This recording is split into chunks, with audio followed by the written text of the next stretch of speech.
paborito niyong gusto or seaweed, ganito niyo lutuin para perfect ang pagkaluto at mas maging masarap ang kain ng buong pamilya. Tara, samahan niyo akong magluto. Gusto ating hinugasan at ginupit natin into desired length.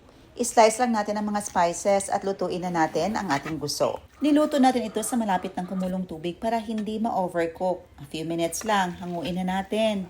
Kapag sakto ng lambot nito at hugasan para ma-stop ang cooking time. Nahiwa na natin ang mga spices, kamatis, onion, ginger, at spring onion. Nag-add tayo ng pampalasa, asin at saka konting seasoning.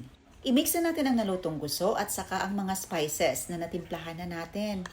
Adjust the taste according to your preferences. Maglagay na tayo ng spicy suka at sukang niyog po ang ating ginamit.